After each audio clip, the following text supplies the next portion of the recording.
أعوذ بالله من الشيطان الرجيم. Allah.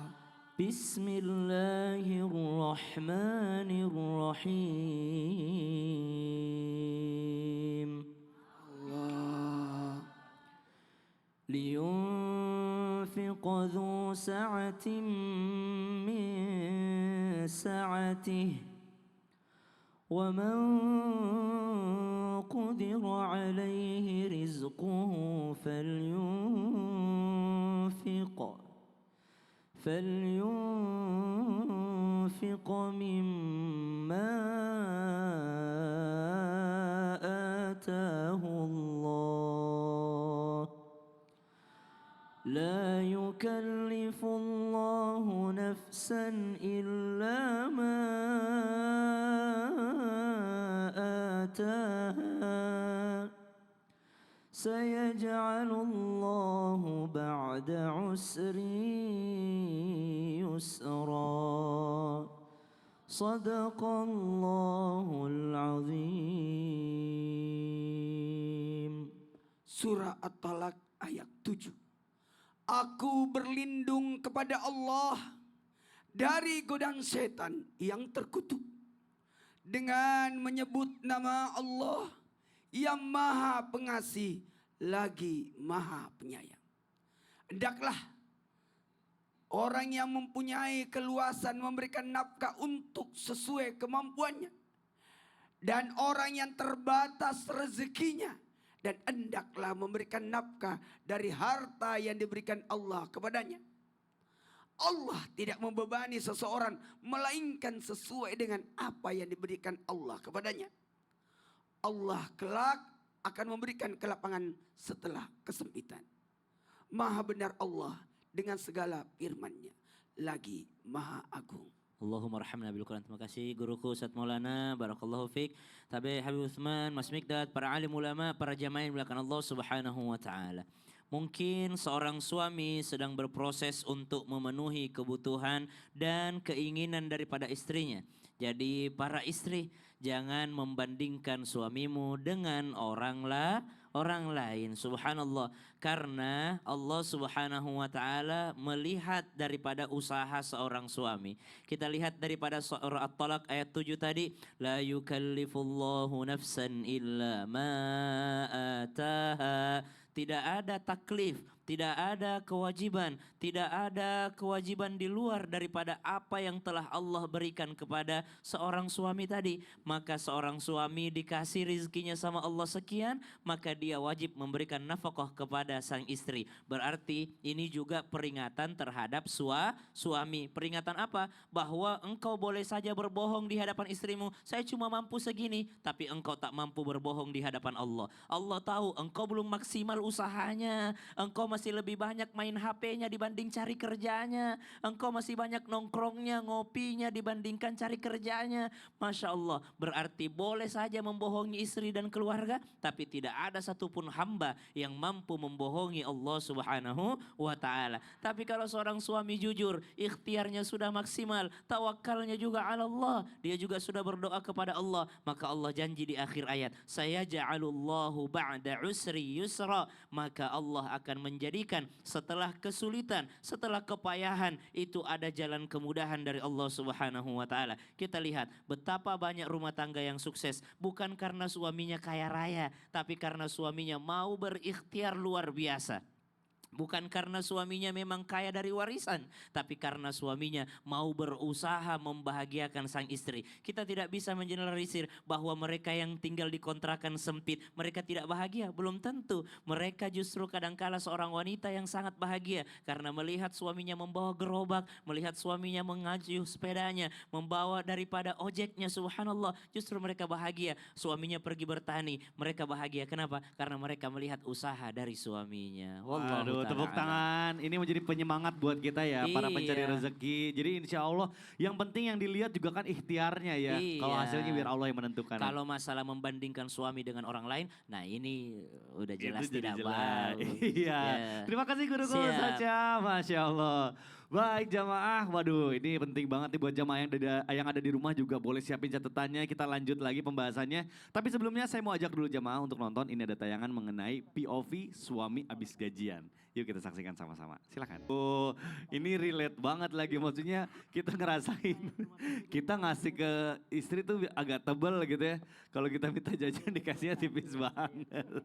Tapi ini memang istri itu biasanya lebih pintar mengelola uang daripada Kan suami. masing-masing beda rumah tangga, beda Bener, peraturan. Ustadz, tapi kenapa? Jangan dulu. Kalau Mikdad selain langsung istri Iya. atau Mikdad yang kasih per bulan. Aku biar istri yang ngatur semuanya. Oh, tepuk tangan dulu. Dipegang sama istri. Tapi aku juga pegang buat jajan gitu. Tapi menarik nih Kalau untuk saya dibahas. semuanya. Kalau Ustadz juga? Semuanya. Oh semuanya? Nanti kita atur bersama. Oke.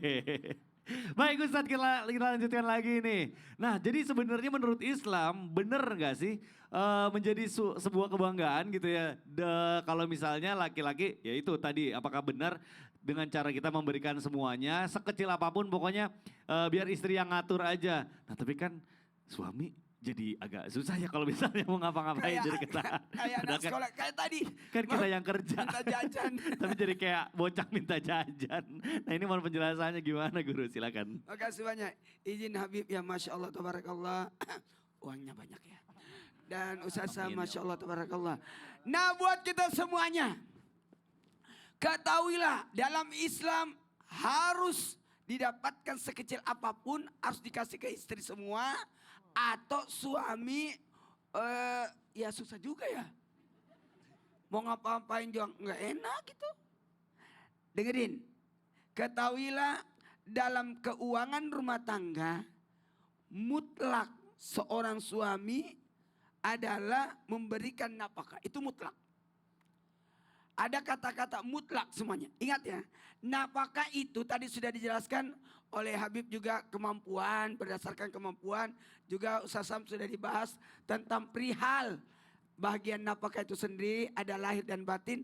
Mohon maaf tanpa menggurui. Silakan dicatat mutlak seorang laki-laki memberi nafkah. Sesuai catat kemampuan. Apa Bu? Kemampuan. Yang kedua, sesuai kebutuhan pasangan. Kemampuan, kebutuhan, sama apa? Kesepakatan. Kesepakatan itu penting.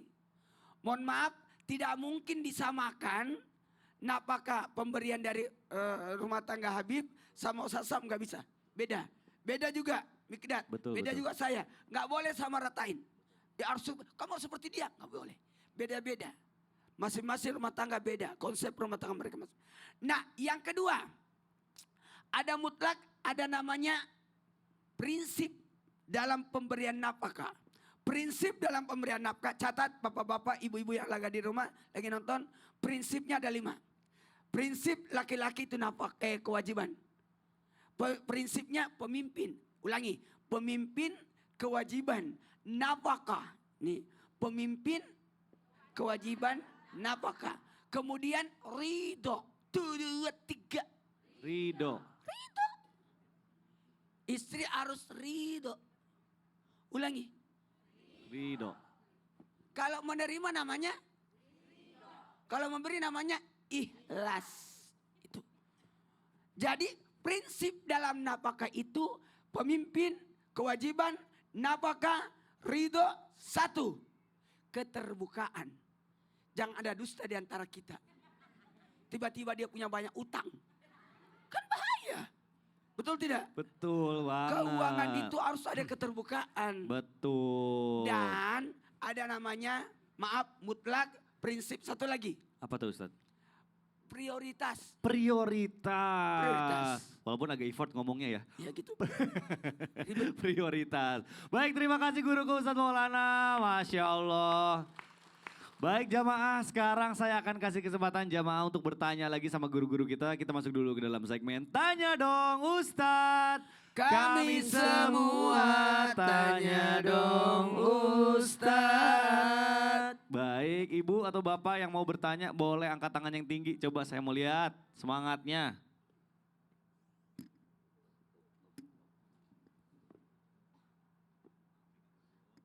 Ibu yang kacamata boleh turun pelan-pelan, hati-hati, awas temannya keinjek. Iya, iya, boleh. Silakan Ibu perkenalan dulu namanya siapa dan dari mana.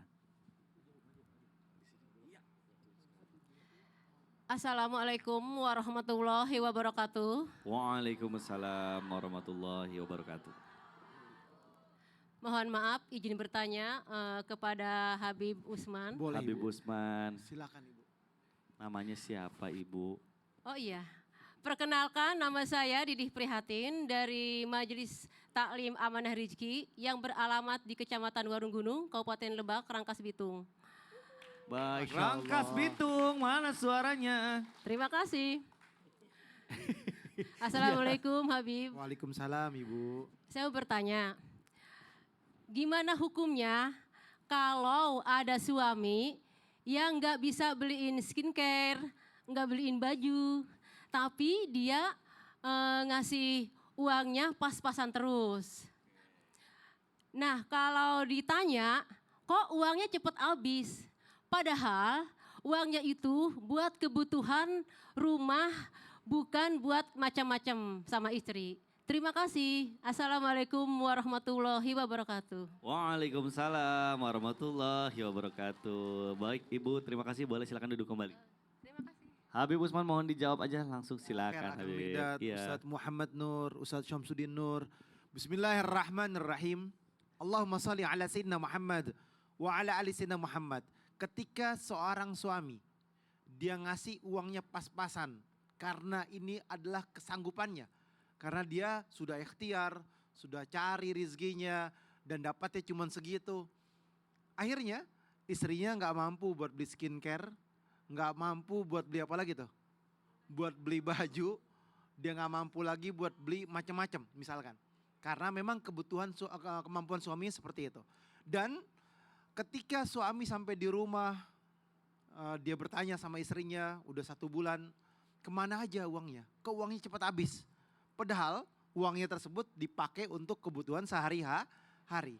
Ingat, bagi seorang suami, ketika engkau memberikan uang terhadap istrimu atau nafkah terhadap istrimu, maka janganlah engkau berkata-kata yang tidak baik. Janganlah engkau menyakiti perasaannya. Janganlah engkau menuduh. Janganlah engkau memfitnah. Dan bahkan engkau tidak memuliakannya. Sehingga apa? Sehingga engkau bisa berlaku zalim. Terhadap siapa? Terhadap istrimu. Karena apa? Kamu nuduh, udah gak ngasihnya lebih, ya kan udah pas-pasan, nuduhnya macam-macam.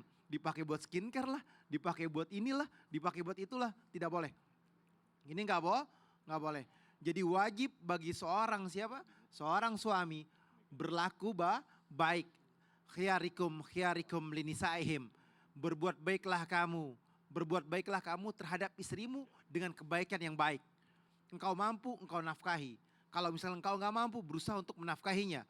Tapi kalau misalkan suami pelit, dia sengaja nggak mau belikan buat kebutuhan pakaiannya, dia sengaja nggak mau memberikan kebutuhan buat skincare-nya, dia sengaja tidak mau melebihkan apa yang dia milikin terhadap istrinya, maka berdosa baginya. Karena apa? Karena itu kewajiban, pakaiannya, tempat tinggalnya, dan juga memerlukan daripada kecantikan buat istrinya, itu adalah hal yang harus diberikan terhadap suami. Karena Betul. ini adalah sebuah kewajiban.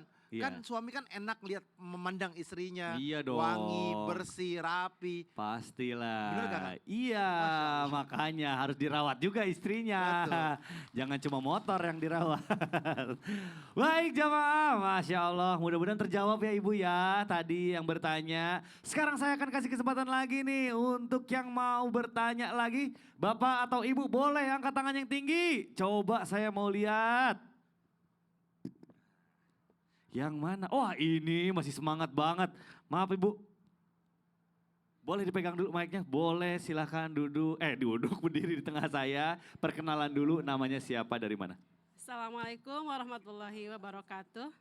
Waalaikumsalam warahmatullahi wabarakatuh. Perkenalkan nama saya Siti Hodijah dari Majelis Taklim Misbahus Sibyan, Desa Pandat, Kecamatan Mandalawangi, Kabupaten Pandeglang, Provinsi Banten. Banten lengkap sekali, boleh tepuk tangannya. Masya Allah. Boleh mau bertanya sama siapa nih kira-kira nih? Saya mau bertanya sama Ustadz Syam. Baik, Siap Ibu, Ustaz Syam, mangga di silakan. tengah Bu, mangga. Di sini Bu. Silahkan. Nah, itu dia. Di sini saya ingin bertanya, bagaimana seorang istri menyemangati suami yang merasa bersalah karena belum bisa membahagiakan anak dan istri. Masya Allah. Karena ada suami yang merasa overthinking karena belum bisa memberikan apa-apa untuk anak dan istrinya. Masya Allah. Padahal kita sebagai seorang istri mengerti dengan keadaan suami. Ayo tepuk gitu, tangan Pak dulu dong Bu, Ustadz. ini bagus banget nih. Jadi contoh. ada suami overthinking. Iya pasti sebenarnya suami itu Iya. pasti Emang apa overthinking. Bu overthinking Bu? Emang apa Bu overthinking? Overthinking. Iya, apa overthinking apa Bu? Apa Bu? Berlebihan mungkin ya. Bukan overdosis ya. Bukan overdosis Wah, katanya. jangan dong. Jadi pikirannya tuh berlebihan gitu ya kemana-mana gitu ya Bu. Kepikiran. Kepikiran, baik. Langsung dijawab aja berarti sama Ustaz Syam ya Bu. Ibu boleh silakan duduk kembali. Baik Ibu Terima hatur kasih. nuhun. Atur nuhun, Hatur nuhun, mangga Mas Ibu Firda, silakan Tabi duduk Guru kembali. Ustaz Ustaz Syam Maulana, silakan Habib Guru. Usman, para alim ulama, para jamaah yang dimuliakan Allah Subhanahu wa taala. Bagaimana seorang istri menyemangati suaminya yang ternyata suami ini kelihatan dari usahanya, ikhtiarnya sih kelihatan niatnya bagus nih. Pengen membahagiakan anak, pengen membahagiakan istri, tapi ternyata memang segitu-segitu rezekinya. Bagaimana seorang istri menyemangatinya? Belajar dari para istri salafus soleh terdahulu. Mereka para istri orang-orang soleh terdahulu selalu berdiri di depan pintu mereka sebelum suaminya berangkat kerja. Lalu sang istri akan berkata begini kepada suaminya, pulanglah nanti membawa rizki yang halal. Kalau engkau tak menemukan rizki yang halal, maka ketahuilah saya sanggup menahan lapar sehari 2 hari, tapi saya takkan pernah sanggup menahan apinya neraka. Maksudnya apa? Kalaupun kau tak dapat rizki yang halal, jangan pernah coba-coba mencari rizki yang haram. Jangan pernah coba-coba cari pekerjaan yang haram karena saya sanggup lapar tapi saya tak sanggup masuk nerakanya Allah karena memakan nafkah yang haram darimu. Itu cara menyemangati suami biar suami makin kuat, makin semangat mencari nafkah yang halal. Kemudian yang kedua, bagaimana cara menyemangatinya? Ibu, kalau ibu doain suami tanpa bermaksud menggurui ataupun mengajari, sesekali doa yang ibu panjatkan sembunyi-sembunyi di tengah malam, sesekali perdengarkan kepada suami doanya.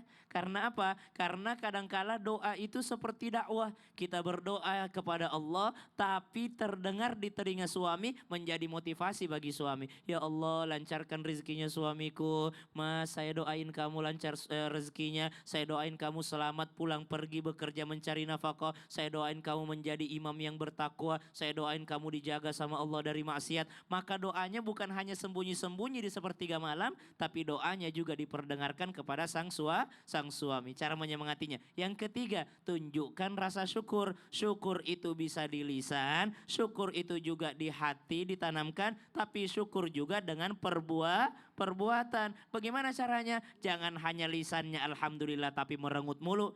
Maaf ya hari ini cuma segini. Iya gak apa-apa alhamdulillah. Loh, jangan hanya alhamdulillah di lisan tapi tak punya senyuman. Kita lanjutkan setelah Indonesia Raya.